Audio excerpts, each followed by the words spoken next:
Hey, I've been putting my game Asteroid on Steam and getting a bit of AI help doing that, and I wanted to show you that process. My son told me I need to be less of a robot on YouTube and more conversational, so I'm going to give that a shot and we'll see how it goes. So anyway, to get your game on Steam, you have to apply at partner.steamgames.com.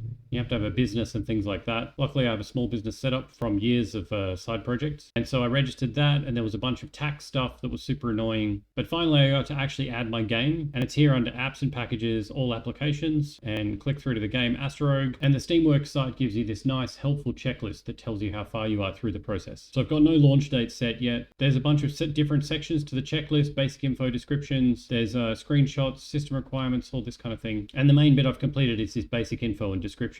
So on this page you can see the tabs along the top: basic info, description, ratings, early access, graphical trailers, etc. You add your app type, game name. This is the supported platforms section, supported languages. It's just a single player game, and there's this cool system for helping you to figure out which tags to put on your game, as well as setting your main genres. But the main part I completed with the help of AI is this description bit, and I just want to show you how I did that. So the first two main descriptive fields Steam wants are the about this game and the short description. I wanted to make sure I had really good punchy about this game and short description fields. So what I did was go to Claude and ask it to do some research into best practice for Steam store pages. I wanted evidence-based things by successful games rather than just opinions. And I told it that my game is a roguelike. And so it came back with this advice on writing the descriptions. And I downloaded that as a markdown file and I put it in Steam page best practice. Now in this docs folder, I've also got a whole bunch of material that I've written on Asteroid because I want the LLM, when it writes these descriptions, to have a really good context about what Asteroid is and kind of what's important to me. So I also have the blurbs from the itch page and from the Google Play when Asteroid was up on Google Play. And so then I ran Ada and I included the main.js because I actually wanted to make sure it doesn't say anything fake or false. I want the description to be based on stuff that game actually does. And I also included some web stats. I included the Steam best practice in its context. I included all the blog posts I've written. I also included a bunch of reviews from Google Play, which I'll get to in a second, and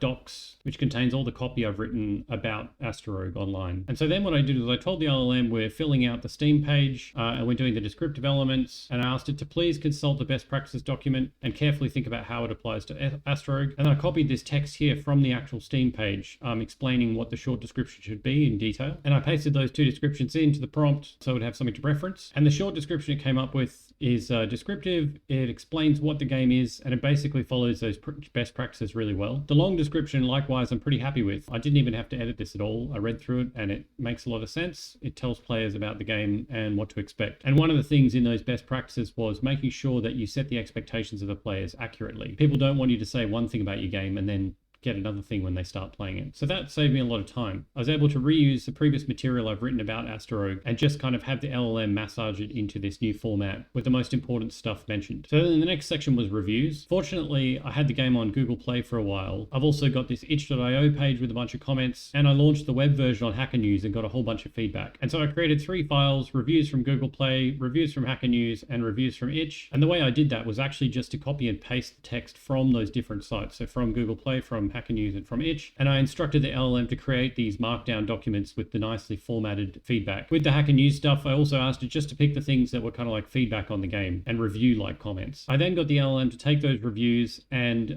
combine them with the best practices document to find reviews that really accurately captured what kind of a game Asteroid is, because I want to get a really accurate picture for players who are interested in the game. And I got it to compile a set of reviews that kind of capture what the game is all about. So the 5-star reviews on Google Play that kind of say, you know, streamlined sci-fi roguelike, the hunger mechanics are well balanced, inventory management is a hit, and then people on Hacker News, aborted after 5 minutes of play, cool ambience, great UI, etc. So I then asked the LLM to take the most appropriate of these reviews based on the feedback in that best practices document and curate 3 for me. And that's because this reviews section here, you can only add 3 reviews. So the 3 it came up with were all from the Google Play Store with 5 out of 5, 5 out of 5, and a 4 out of 5, because the average score on the store is 4 out of 5, so it's best not to just show positive things. And then some feedback that kind of captures what the game's like. And so as you can see, I'm sort of like part of the way through this. The main thing I've got to do next is adding images. So I'll again get an LLM to assist with that. I'm capturing the images in all the right formats based on my web code. I do have a ton of images already, but Steam has very specific requirements about sizes and things like that. So that'll take me a little bit of time. And so the advice I've seen on launching on Steam is that you should try and collect wish lists before you actually launch. So I'm going to link from this page where people can buy access to the online game with a wish list on Steam link so that people who want to do that can. And of course, everybody who's bought the online version already, I'll send them a Steam redeem code so they can download the native Windows version for free. And hopefully I'll be able to build up some wish lists before I actually launch it on Steam. And so that's where I'm up to with the Steam release of Asterogue. I'll let you know when it's ready for wishlist and when it's ready for launch. I hope that's been interesting, and thanks for watching.